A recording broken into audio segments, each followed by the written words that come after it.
Topping the news tonight, the worst crisis the Bahamas has faced in its modern history is how the Prime Minister, the Most Honorable Dr. Hubert Minnis, is describing the current COVID-19 pandemic and the circumstances surrounding it. The Bahamas now has more than 4,600 confirmed cases on record. The Prime Minister acknowledged that health officials are concerned about the daily increases in COVID-19 infections in Abaco and New Providence, with 1 in 100 New Providence residents testing positive for the disease. As we approach a holiday weekend, the Prime Minister announced today that a full weekend lockdown will come into effect to reduce infections and save lives. Our Altaviz Munnings joins us live in studio with details of the Prime Minister's communication to Parliament. Good evening, Altaviz. Good evening, Keishla, and good evening, Bahamas. 73 additional COVID-19 cases was reported by the Ministry of Health on Wednesday. 72 of those cases right here in New Providence. That now has a total of 3,468 positive COVID-19 cases, the highest in the country. 10 new COVID-19 cases were recorded in Abaco this past Monday. That now brings that island's total count to 157 cases, the third highest nationwide. The common denominator for health officials, limiting community spread. It's for that reason that the competent authority, Prime Minister the Most Honorable Dr. Hubert Minnis, has implemented a full 24-hour weekend curfew for New Providence and Abaco only. It begins this holiday weekend, Friday, October 9th at 7 p.m., ending at 5 a.m., Tuesday, October 13th. No food stores, pharmacies, gas stations, construction sites, or laundromat will be permitted to open or operate during the full 24-hour weekend curfew. To the extent, Mr. Speaker, that this is not already the case, food distribution by the National Food Distribution Task Force will be tailored to take place during weekdays. For New Providence and Abaco, the weekday curfew, Monday to Friday, will now be from 7 p.m. nightly to 5 a.m. the following morning. That also means no social gatherings will be allowed. In fact, residents can now call 702-9967-9 to report any social gathering taking place during the curfew. Religious services can take place, though, based on Bahamas Christian Council guidelines approved by the Ministry of Health. Churches can also open weekly for individual prayer. Only 10 persons, in addition to the officiant and the mortuary personnel, can attend a funeral at the graveside. Wakes and repasts will not be permitted. There are similar protocols for weddings.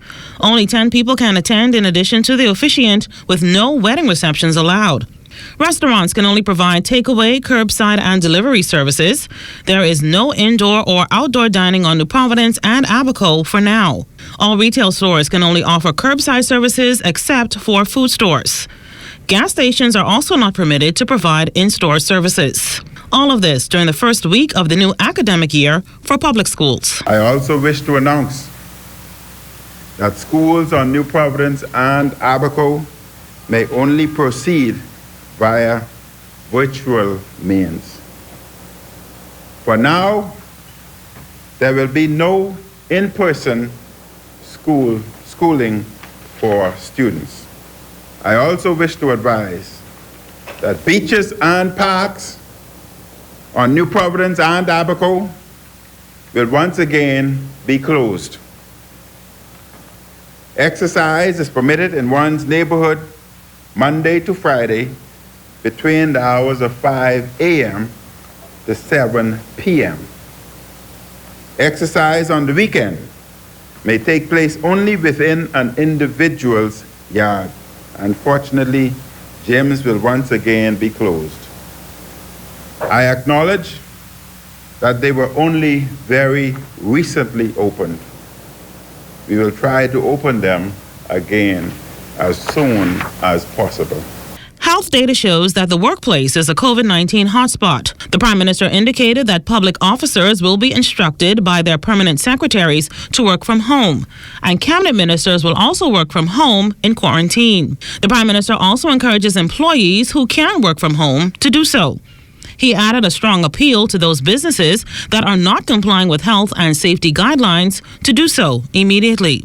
All fines for breaching health protocols, except for the mask violations, will be doubled. To encourage compliance with public health protection measures, there will be an amendment to the Emergency Powers Order that causes businesses to be closed for business on their second violation of the order. They will be closed for 14 days. If a business or construction site has an infection rate of 10% of the full staff complement, the business or construction site will be closed, and all staff members will be quarantined for the prescribed incubation period of 14 days. Prime Minister Minnis maintains that the success of these measures will inform health officials on whether more restrictive measures are needed or if measures can be relaxed. Reporting live in the newsroom, I'm Altaviz Munnings. Back to you, Kishla.